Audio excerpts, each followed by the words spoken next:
The show I did this summer, since it was called Sam Shaber, Life, Death, and Duran Duran, I talked extensively about Duran Duran as my childhood love. But there were many bands that influenced me very much when I was growing up. And one of them was my very first concert, which, you know, is a seminal moment in the lives of all of us, I think. And so my very first concert was 33 years ago. It was June 6th, 1985. It was Madonna, the Like a Virgin tour at Radio City Music Hall.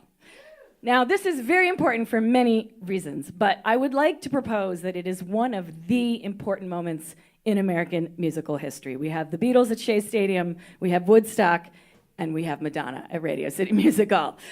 Let me explain. So many of us have sort of forgotten how incredible Madonna was when she first appeared. She is still incredible and she is an icon, and we don't really worry about her too much. She's fine. But when she first came out, she blew our minds. I mean, no one had ever seen anything like this before.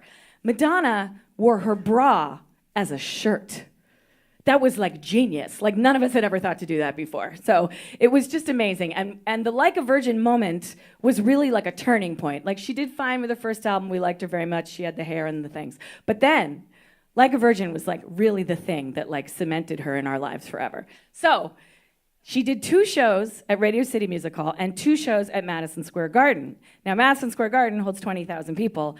If you were one of the people lucky enough to be at the Radio City shows, that's only 6,000 people. So that was like the intimate show with Madonna. And I had a friend in school named Claudine, whose dad was somebody in the music industry. And so Claudine got 4 tickets, and Ari, Gabby, Claudine, and I, all 13, we all went to see Madonna. And I was like freaking out that I was finally gonna see a real concert. So we get there and we learn that actually we have 4 seats, but they're not in the same place. So there are 2 seats, 9th row center at Radio City, and then there are 2 seats, 11th row on the side. Now there is nothing wrong with the 11th row of Radio City Music Hall, but it's not as good as the 9th row of Radio City Music Hall. And apparently I wasn't actually Claudine's best friend. So Ari and Claudine went up to the 9th row. Gabrielle and I, a little bit jealous, we went back to the 11th row. There were a couple other things that were sort of strange to me. Like, for example, I assumed when you go to a concert, you pull out all the stops. Like, you wear the coolest, most cutting edge, unique, shocking outfit that you can find, you know, to show off. So for me, this was white cotton shorts that were sort of rolled up a bit at the bottom, and a yellow cotton button-down shirt, and I had suspenders holding onto the shorts with my name on them. So they said Sam, Sam, Sam, Sam, Sam, going all the way down the suspenders. And then I had red patent leather flats with black and white checkerboard trim and a beret. Because nothing says cool and dynamic like a beret, especially a maroon one. It was maroon. It was the only one I had. So I was looking fine. So we get to Radio City Music Hall, and I was suddenly shocked to see that everyone else was dressed like Madonna. Like, I missed the memo on this. So it was like 6,000 12-year-olds dressed exactly like Madonna, with like the bustiers and the mesh crop tops and the rubber bracelets and the mismatched crucifixes, which was odd to me, because I thought, well, why would you just dress like the other, you know, like, don't you want to? But anyway, no one told me how this works. So we get there, 6,000 baby Madonnas. We sit down in our 11th row seats, and then suddenly Claudine appears in the aisle at our row, and she says, "You guys, the whole rest of the 9th row is empty. You should just come sit with us. Come up to the 9th row." We were so excited. So we go running up to the 9th row. So it's Gabriella, me, Ari, Claudine. And we're looking up at the stage. And I mean, the 9th row, it really is a lot closer than the 11th row, I just have to say. And so we're sitting there, and there's 3 microphones for Madonna and her 2 backup dancers. And all of a sudden, I am filled with this sense of real possibility. Like, I'm so close to this microphone. I already knew I was going to be a rock star. That had happened 3 years earlier, so that wasn't a remarkable thing. But it was like accessible. Like, suddenly I was like, I can do this. I go on stage. I'm in school plays. I can get up there, and I'm gonna do this someday. And it was like this amazing feeling of possibility. I didn't get up on stage, don't worry. But I looked at it. So the lights came down. We stood up. We were so excited. And then instead of Madonna, these 3 guys came out that were shouting and groaning and cursing and spitting and drinking beer and grabbing their crotches and like swaggering around in circles.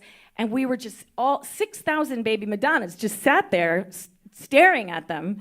And this was the Beastie Boys. Because what a lot of people don't remember is that Madonna is the one that brought the Beastie Boys to the world. She brought them on her Like a Virgin tour. Now, I think she brought them to the wrong world because 6,000 of these kids, we all stood there totally confused. I mean, literally, we just had no idea who this was. The only words we could understand were the curse words. We were worried they were going to spit on us. We had no idea what was going on. And I remember this overall universal sense of confusion. Like, why were we seeing this? Like, this isn't what we like. What is this? And then I remember a wave of emotion shifting to terror. And all 6,000 of us feeling absolutely frightened to our core of these people. They were so aggressive and so angry and so scary, and they were just so loud and cursing, and so we were all very afraid. And then it shifted one more time to anger. Sheer anger at Madonna for making us sit through this. Like, what was this? This noise, this had nothing to do with Lucky Star or Borderline or what was this? And, how dare she think that she could put these people in front of us? And what are we supposed to do? We're trapped here. So we were all furious. So finally, the torture ended. The Beastie Boys finished. They tossed their cans behind them and swaggered off the stage. And the lights came back up and everyone's milling around and we're sitting there in the 9th row. And then we found out why the rest of the 9th row was empty. Because from somewhere, a line of people came over and filled in the whole rest of the row, right up to Gabby, and it was the Beastie Boys. We were in their row. This was their row for them and their entourage. And now we were really terrified.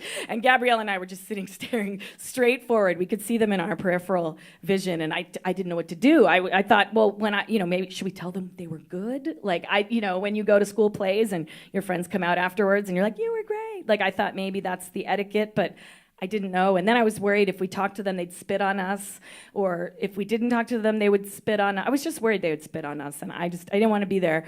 So we very quickly got up and scurried back to the 11th row, and we were like never so happy to be farther away from the stage. So now we're back in the 11th row, and the lights come down again.